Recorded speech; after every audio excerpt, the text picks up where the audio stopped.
मैं हूं आपके साथ अनुष्का राय और आप देख रहे हैं न्यूज हलचल इंडिया। चलिए नजर डालते हैं आज की खास खबरों पर।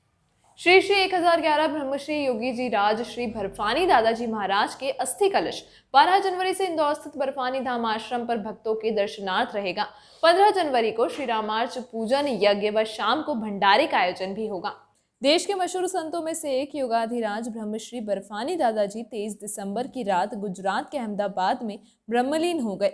राजस्थान के मेहंदीपुर बालाजी में 25 दिसंबर को समाधि दी गई। इंदौर बर्फानी धाम आश्रम के सेवक पुरुषोत्तम यादव ने बताया कि बाबा जी हिंदुस्तान के सिद्ध संतों में से एक थे। वे प्रचार प्रसार से दूर रहते हुए सरल जीवन जीने वाले महात्मा थे। उनका जन्म यूपी के टोंडिया खेड़ा गांव में हुआ था। उनके पिता ख्याली राम जी इंदौर के महाराज तुकोजी राव के राजवेद्य थे। ऐसा कहा जाता है कि जब बाबा जी 8 वर्ष के थे तो नर्मदा परिक्रमा करने आए। गौरी शंकर जी महाराज को उन्हें सौंप दिया गया था। 8 वर्ष की उम्र में बाबा गौरी शंकर जी महाराज के सानिध्य में चले गए थे। उन्होंने बताया कि बाबा ने हिमालय में तपस्या की।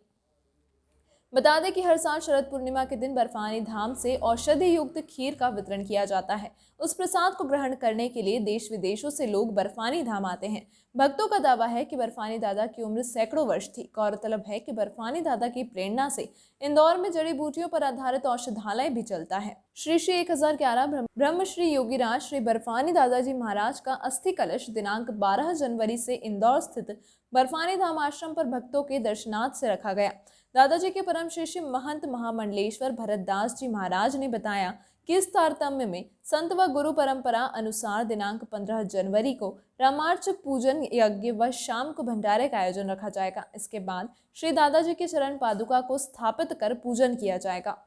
पूज्य प्रातः स्मरणीय कायाकल्पी संत योगाधिराज श्री बर्फानी दादा जी, उन्होंने अपना शरीर 273 वर्ष की आयु में, जैसा कि एक कहीं कहीं प्रमाण मिलते हैं, उनकी इतनी दीर्घायु प्राप्त करने का मुख्य कारण था कि उन्होंने हिमालय में तपस्या की थी और उन्होंने वहाँ पर कायाकल्प किया था। और भक्तों के बीच में वो इशारे में, संकेत में कम चर्चा करते थे, बहुत कम, दिव्य शक्तियों से परिपूर्ण थे, अभिभूत होते थे हम लोग उनसे, सारे भक्त लोग। और ऐसे ही हम लोग मानते हैं और वास्तव में अभी तक हमने ऐसे दिव्य संत इस तरह पर नहीं देखे हैं कि कोई भी भक्त अपनी मनोकामना के लिए उनके समक्ष जाता था, हृदय से प्रार्थना करता था उनके श्री चरणों में, मौन में भी प्रार्थना यदि कर लेता था उन्हें बोलने के बजाय, तो भी उसकी मनोकामनाएं पूर्ण होती थी, यथोचित मनोकामनाएं पूर्ण होती देखी गई है। ऐसे हजारों नहीं लाखों भक्त श्री बर्फानी धाम इंदौर के अंदर उन्हीं की प्रेरणा से, उनके आशीर्वाद से यहाँ पर पिछले विगत 1996 से जड़ी बूटियों की औषधियों का वितरण किया जाता है और निःशुल्क व्यवस्था रहती है। और शरद पूर्णिमा पे हजारों तमाम रोगियों का निःशुल्क जड़ी बूटियों से इलाज भी होता रहा है। सारे इंदौर वासियों और मध्य प्रदेश के लोगों को ये पता है। और भारत भूमि पे इस धरा पर ऐसे संत, दिव्य संत प्रकट रूप में तो अभी हम लोग कम से कम नहीं देख पाते हैं। और अपने आप को प्रचार प्रसार से दूर रखते थे, ये उनकी विशेषता थी। 4 वेद 6 पुराण 18 शास्त्रों के अखंड ज्ञानी और इस लोक से अलौकिक शक्तियों से भरपूर थे वो। और वो कभी भी किसी को भी ऐसा कोई प्रचार प्रसार के लिए कुछ नहीं चमत्कार के रूप में नहीं बताया करते थे, पर वो इतने चमत्कारी महापुरुष थे कि जो भक्त अपनी मनोकामना, कठिन से कठिन, यदि कोई मरणासन व्यक्ति भी है उनका आशीर्वाद हो जाता था तो वो जीवित हो जाता था। ऐसे हमने यहाँ के भक्तों ने, उनके भक्तों ने पूरे भारत भर में उनके शिष्य अनुभव किया है। संतानहीन को संतान प्राप्त होती थी, यानी अष्ट सिद्धि नवनिधि के दाता थे वो, अष्ट सिद्धियों से भरपूर्ण थे।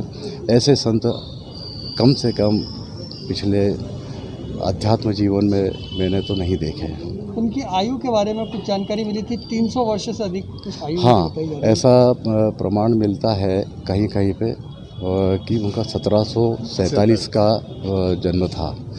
डोंडिया खेड़ा गांव जो उन्नाव ज़िले में है, वहाँ पे वो जन्मे थे। धूनी वाले दादाजी के आशीर्वाद स्वरूप में जमींदार के वहाँ पर वो पुत्र रत्न के रूप में हुए थे।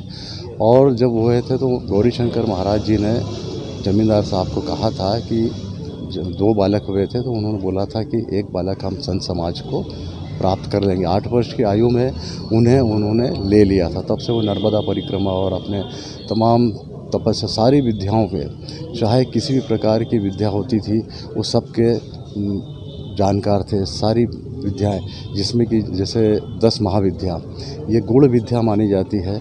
10 महाविद्या दक्षिण भारत में का प्रचलन है और यहाँ पर इंदौर में उन्होंने स्थापना की है। बांसवाड़ा में जो मूर्ति है और हिमालय में गुप्त स्थान पर कोई मूर्ति है, ऐसा वो कहा करते थे, वही मूर्ति की प्राण प्रतिष्ठा 1996 में यहाँ पर की है।